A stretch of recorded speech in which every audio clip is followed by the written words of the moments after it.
Boa noite, pessoal, tudo bem? Eu sou a Andressa, colega de vocês na disciplina de América Contemporânea, e hoje, conforme combinado com o professor Ramon, eu estou fazendo este vídeo para falar sobre o livro Indígenas e Crioulos, Política, Guerra e Traição nas Lutas do Sul da Argentina, no período correspondente a 1852 e 1885.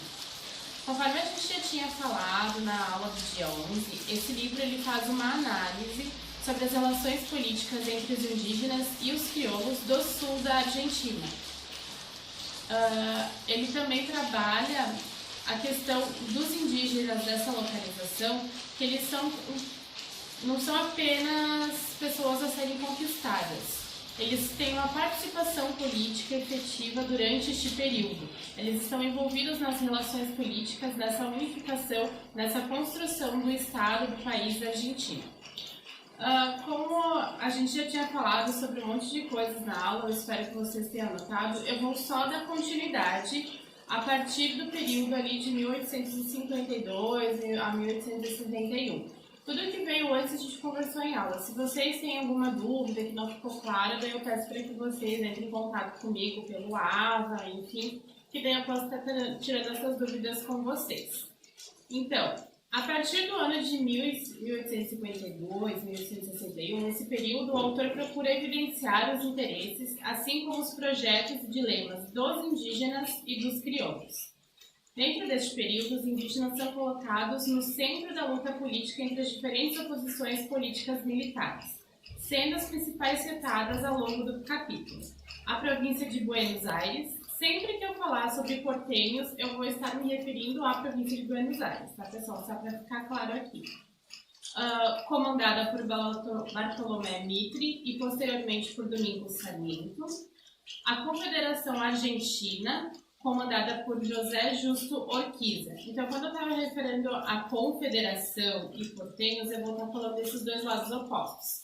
A Confederação Argentina são os crioulos, tá? Para ficar bem claro isso para vocês.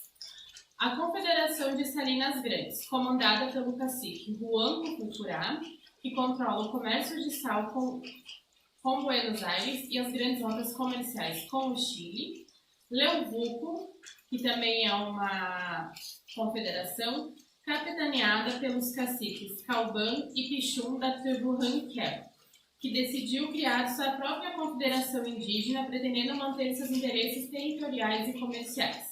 E, por fim, caciques que controlavam menos contingentes populacionais e menor poder político-militar, como Juan Catriel e Justo José Coliqueu. Então, esses aqui são alguns dos nomes que o autor cita logo no começo do livro, sobre os principais nomes que vão aparecer ao longo do livro. Porque são essas pessoas que têm as lideranças mais fortes ao longo dessa história deles. Os caciques ao sul da Argentina começavam a formar alianças e tratados com Urquiza ou com Buenos Aires, sempre tendo avaliado as propostas e procurando escolher de qual grupo poderiam obter mais vantagens. Também durante este período ocorreram um crescimento dos malones. O que são os malones? São invasões indígenas às unidades pecuaristas crioulas. Como é que é isso, gente?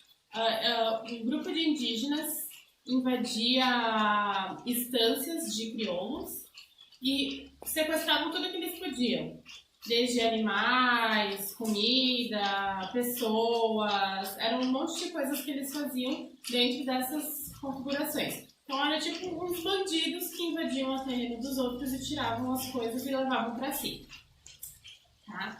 Assim como as denúncias de dizimação de indígenas, que era então o enfrentamento que uns tinham em atacar polderias, como a gente já tinha comentado, que eram os espaços onde essas pessoas viviam, não eram exatamente tribos, né? E então também tinha essa notificação.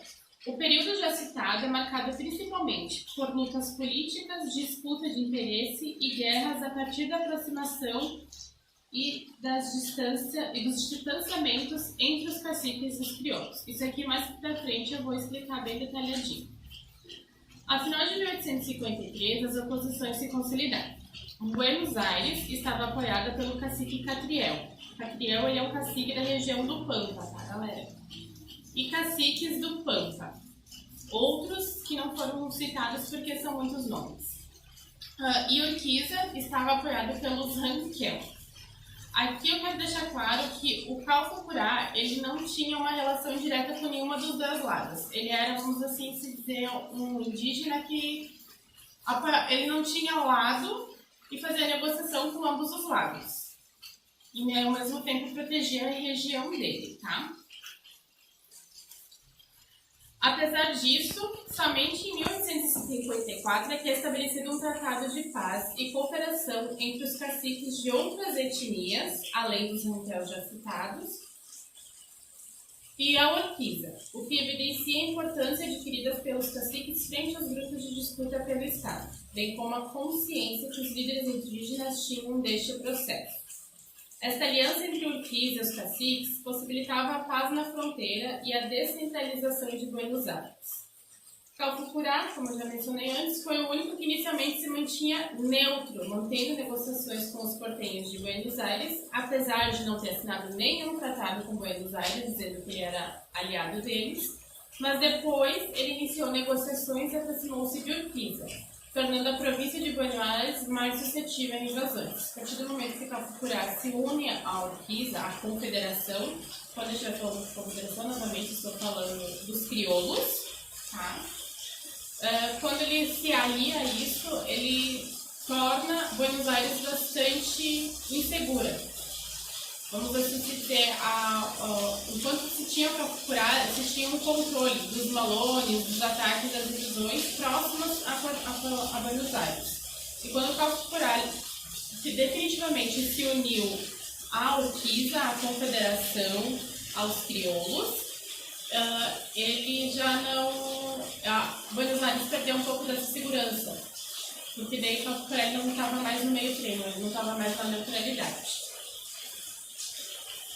Diante disso, Mitre preparou uma ofensiva militar com o objetivo de atacar os índios amigos. Os índios amigos, aqui citados no livro, são os Pampas. Seriam aqueles aliados de confiança, sedentarizados, sob o comando militar crioulo. Seriam aqueles que já tinham mudado muitas das suas coisas culturais e aceitado as formas civilizatórias de Buenos Aires de trabalhar, de interagir, entre outras coisas, tá? Muitos desses índios amigos que foram atacados foram aqueles que se rebelaram, porque eles eram aliados a Calfucurá. Então, no momento que Calfucurá se voltou para o lado de Urquiza, o Mitre atacou a esses como uma forma de aviso, por assim se dizer. Tá? Inicia-se um projeto para solucionar o problema indígena, que abandonava a opção civilizatória etnicida por uma bélica genocida. O que aqui está dizendo? Antes eles estavam tentando manter uma relação de trabalhar junto com os indígenas. A partir desse momento, se vê os indígenas como um problema a ser solucionado, ou seja, a ser extinto. O objetivo é que eliminar os indígenas, porque eles já desistiram de tentar civilizá-los para que eles fizessem parte do estado da Argentina. Este foi o momento no qual os indígenas se tornaram mais fortes e exploraram os recursos e territórios por todo o estado, principalmente nas proximidades de Buenos Aires. No período entre 1854 e 1859, a situação das unidades agropecuárias da fronteira de Buenos Aires se tornou desoladora, em decorrência de uma sequência incessante de invasões e saques indígenas. Os ataques e a violência bruta levaram a uma crescente instabilidade econômica, política e social e contribuíram para a consolidação de um imaginário social portenho solidamente desfavorável ao indígena. Aqui o que ele quer dizer? Que eles estavam demonstrando que os indígenas não teriam mais o espaço que eles pensavam que estavam conquistando. Eles não fariam mais parte dessa civilização, eles não fariam mais parte desse estado, muito menos teriam qualquer voz nas relações políticas ou econômicas do estado argentino. A insatisfação da população civil da fronteira pode ser observada a partir das correspondências, solicitando reforço nas tropas e principalmente através das constantes recusas em ingressar na Guarda Nacional. A tropa formada por cidadãos armados, convocada constantemente decorrente do caos militar e financeiro que se encontrava em Buenos Aires. Aqui está falando da população em geral. as queixas que estavam sendo conferidas a Buenos Aires, porque eles não estavam mais tendo apoio, não estavam mais tendo suporte, os indígenas estavam constantemente invadindo as estâncias, não tinha nenhuma proteção, não tinha nada, tá? As relações entre os crioulos Urquiza e os indígenas tinham seus contratempos, mas ambos estavam unidos para derrotarem seu inimigo em comum, que era Buenos Aires. Em 1858, o governo da Confederação preparou um grande golpe que derrubaria o governo portenho. A estratégia de Urquiza baseava-se na exaustão das tropas portenhas e consistia em fragilizá-las fisicamente. Muitas situações de desentendimentos ocorreram entre os indígenas e as lideranças de Buenos Aires, levando os políticos daquela época a compreenderem que os caciques não passavam de bárbaros, incapazes de entenderem a civilização, que demonstraram por seus sanguinários malones direcionados às proximidades de Buenos Aires. Então, isso aqui foram tudo o que eles justificaram sobre o porquê teriam que eliminar os indígenas. Porque eles não tinham capacidade de serem civilizados, porque eles eram muito violentos, porque eles não entendiam muitas das coisas que eles trabalhavam, a forma como eles trabalhavam, eles não entendiam e não aceitavam também abrir mão do poder, abrir mão da sua liberdade. Em 1859 ocorreu a Batalha de Cepeda, na qual a Confederação derrotou as forças do estado de Buenos Aires. Após essa vitória, a relação entre a Confederação e os indígenas teve uma mudança ao tratado original. O que aconteceu aqui? Os crioulos reconquistaram Buenos Aires. A partir do momento que eles fizeram isso, eles não puderam mais dar um incentivo aos malones. Porque se eles quisessem o apoio das pessoas para que eles se mantivessem no poder, eles não iam mais permitir que esses malones fossem acontecendo como estava acontecendo antes. Ou seja, isso aí já veio uma reviravolta entre os indígenas, porque muitos deles já estavam habituados a essa questão dos malones, eles já faziam isso com frequência e eles se sentiram afrontados, de certa forma, pela Confederação no momento que eles decidiram que não iam mais incentivar ou que eles não iam mais poder permitir que esses malones continuassem acontecendo. Este período não relata muito como foram as relações dos aliados indígenas, mas pode imaginar que alguns líderes menos afeitos a malones tenham permanecido em paz. Contudo, não se sabe o que aconteceu com os Ranquel e nem com Calfurá. Parece ter se dirigido a manutenção aos Ranquel, e Calfurá parece ter se dirigido à manutenção da onda de invasões à região de Carmen de Patagones como forma de obtenção de vantagens econômicas. Então, Calfurá teve um objetivo diferente e os Ranquel não se sabe exatamente se continuaram justamente com a Confederação, se eles ficaram no espaço deles, não trabalha muito isso no livro. Em 17 de setembro de 1861, as tropas de Mitre e Urquiza se enfrentaram novamente na batalha conhecida como Pavón, na qual sua consequência foi o fim da Confederação Argentina com a vitória de Mitre unindo a Argentina sobre a marca portenha, resultando na unificação definitiva da Argentina em um estado único, colocando um fim aos conflitos internos. O que aconteceu então aqui, gente? Os portenhos retomaram o poder de Buenos Aires e, acabando com a Confederação, eles conseguiram fazer a unificação do estado da Argentina. Os tratados realizados após este marco histórico sugerem a opção portenha de submissão civilizada ou à guerra, sem reconhecimento político dos caciques e com pouca mobilidade em relação à territorialidade, que levou a embates entre as diversas etnias e o governo. Diante desta unificação, Calfucurá, que é um indígena de origem araucana, que a gente comentou na aula anterior, que são aquele pessoal que migrou do país Chile, né? Migrou da região do Chile, veio para a região da Argentina, sul da Argentina, à frente, que era quem estava à frente da Confederação de Salinas,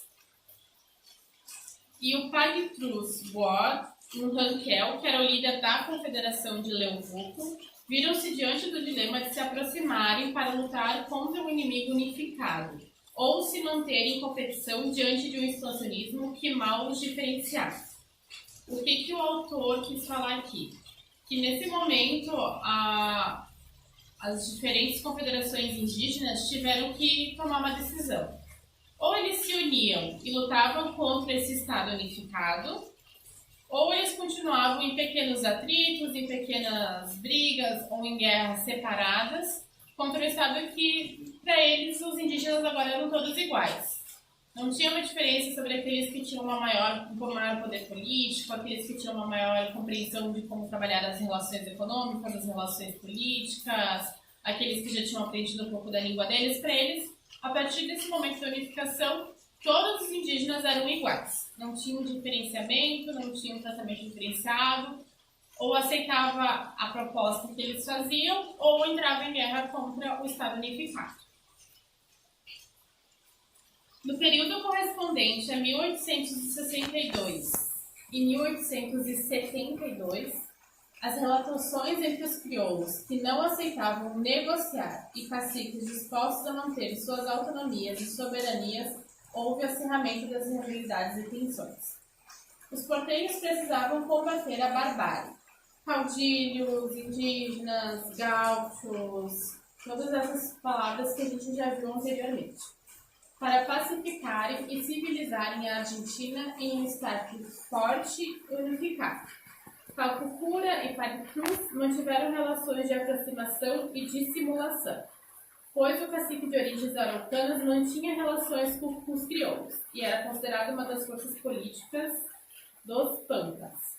Então, tipo assim, Calfucura ainda tinha alguma relação com os crioulos que agora estavam unificados juntamente com os portenhos, tá?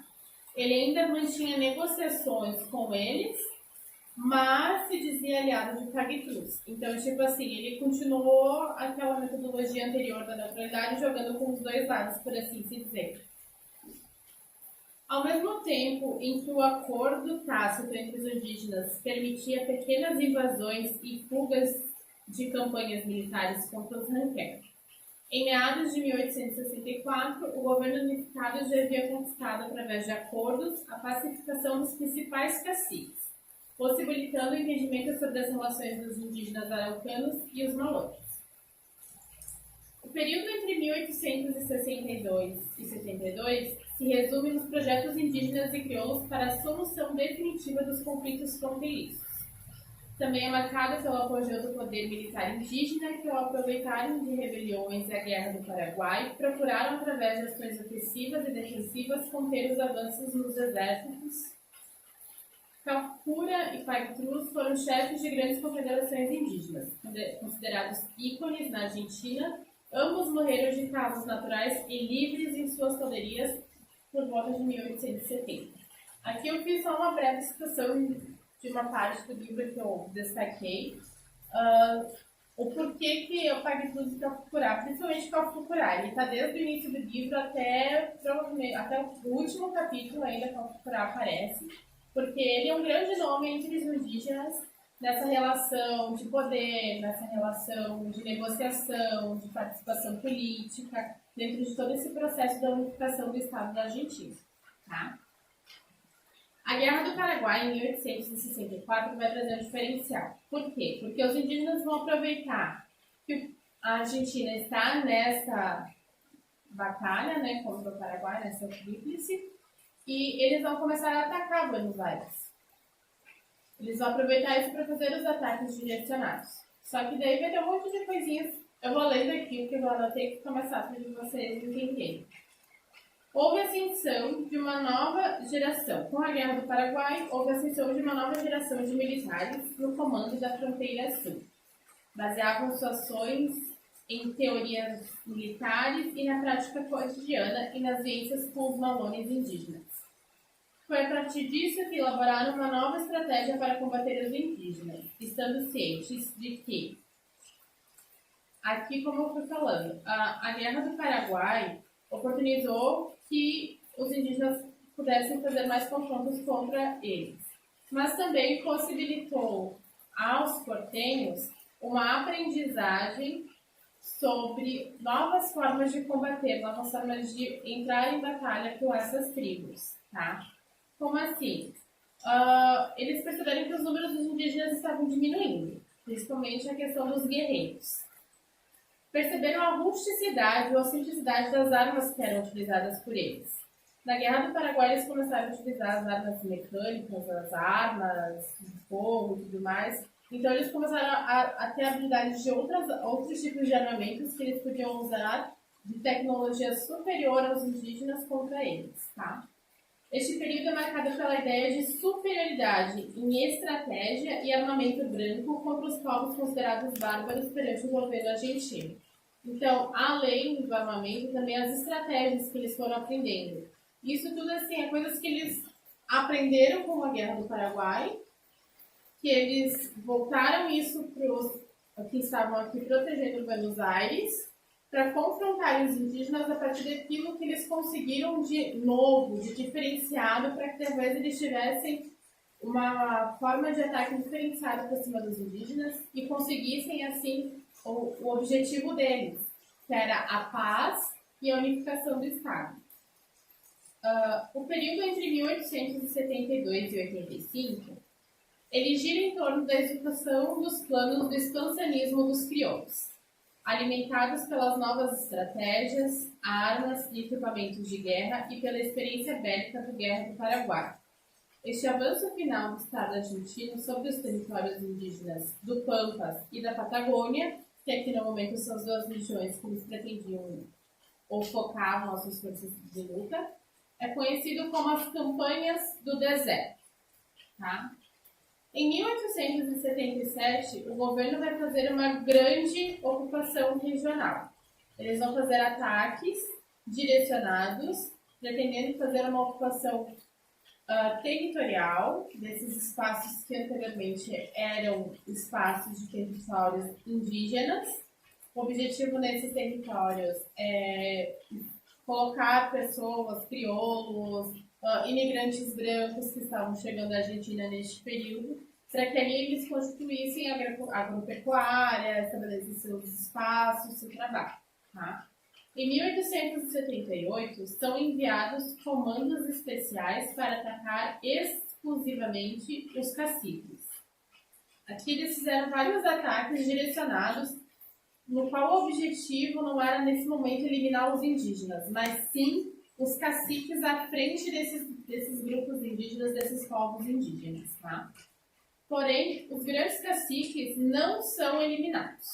Ou seja, nesse período Capicura, Pagtrus, entre outros que estavam em combate com eles, não foram derrotados. Eles continuaram em poder, conseguiram fugir, conseguiram se abrigar em locais.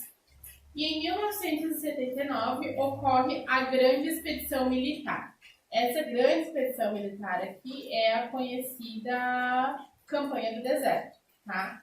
Essa aqui o professor mencionou também na aula, que também foi falado no vídeo pelo autor, que a gente também assistiu no dia 11, no qual, relembrando aqui, morreram aproximadamente 1/3 dos indígenas, o outro 1/3 ficou ferido e não sobreviveram aos ferimentos nas condições em que estavam refugiados, porque eles foram se refugiando para lugares com dificuldade de acesso, frio, entre outras coisas. E o último texto correspondente a homens que foram enviados ao exército e mulheres que foram enviadas para trabalhos domésticos. Tá? Isso daqui é um dos ataques que aconteceu e que aconteceu dessa forma e foi feito, como dizer, essa divisão. Mas isso aqui não se refere somente a esse ataque específico, isso aqui se refere ao fim de tudo também. Mais pra frente vocês vão entender o que eu estou falando. Mas aqui vamos dizer assim que eles fizeram um geral da batalha inteira, da campanha inteira, que foi desde o de 79 até 85. Só que os ataques que foram ocorrendo, aconteceram isso. Tiveram muitas mortes, muitas pessoas feridas nessas batalhas não conseguiram sobreviver. Alguns já estavam sendo capturados, aprisionados, estavam utilizando eles como mão de obra para trabalhos no rural ou no doméstico, entre outras coisas do gênero. As crianças que estavam sendo capturadas eram passadas para outras famílias. Eles eram educados da forma civilizatória dos porteiros, tá? Este plano ou projeto já estava programado há décadas, mas a pessoa que resolveu colocar ele em prática e fez com que o seu nome entrasse para a história foi Júlio Argentino Roca. Ele é conhecido como um dos responsáveis pelo genocídio indígena ocorrido neste período já citado. Os ataques eram realizados durante a madrugada. Então, essas campanhas do deserto ficaram marcadas principalmente por isso. Os ataques eram planejados, eram arquitetados, eram organizados e eles atacavam no momento que os indígenas menos esperavam, que era ou quando estava anoitecendo, ou de madrugada, ou quando estava recém-amanhecendo o dia. Então, eram ataques direcionados nesses momentos, horários específicos, com o objetivo de tentar surpreender os indígenas e era uma forma mais fácil também de eles conseguirem eliminar sem ter muita resistência daqueles indígenas. Porque a maioria deles não estava nem armado, nem vestido, nem protegido, eles não estavam de forma nenhuma. Então era mais fácil a eliminação, a extinção dos indígenas. Tá?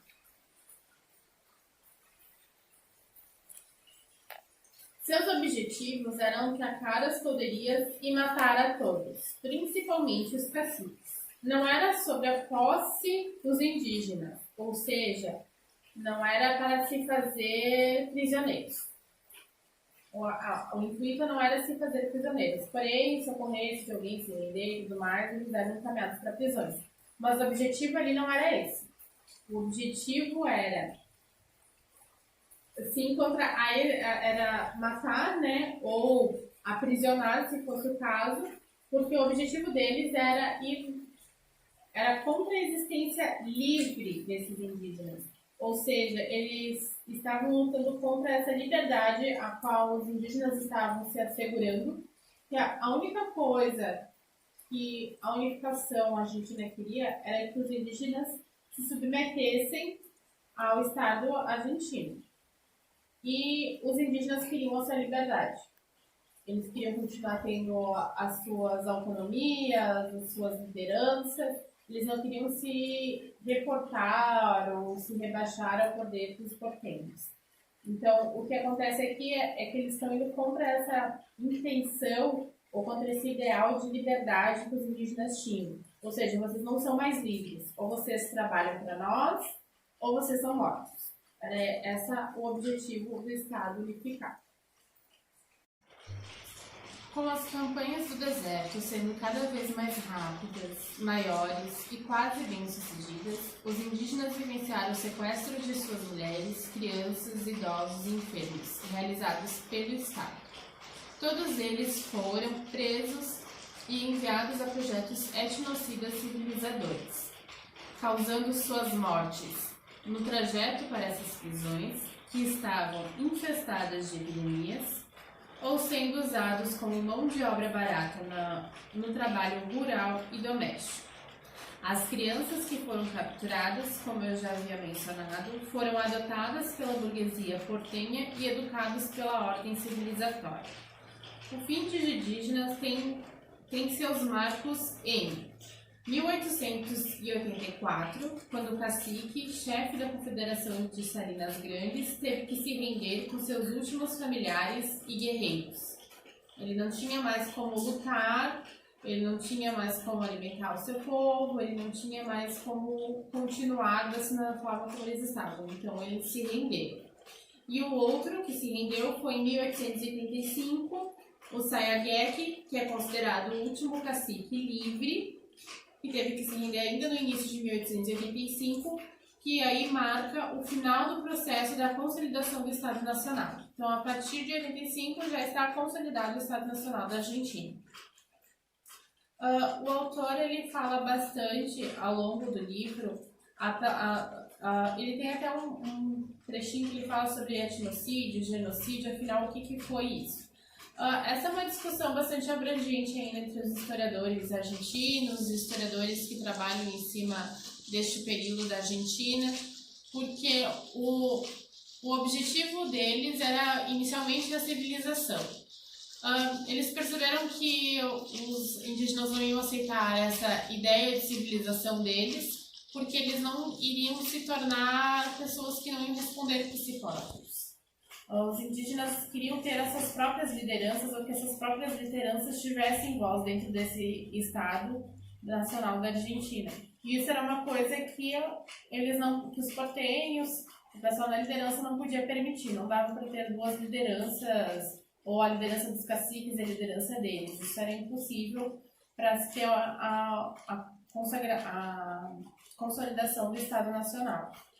Então, a partir disso, a partir de que eles viram que muitas coisas culturalmente, como os malones, que foi uma coisa que muitas das tribos continuaram fazendo ao longo de todo este período, mesmo ali quando eles estavam em menores números, eles estavam em situações de serem atacados constantemente, ainda estavam ocorrendo malones, claro, em menor quantidade, em lugares mais isolados, mas ainda estavam sendo realizados.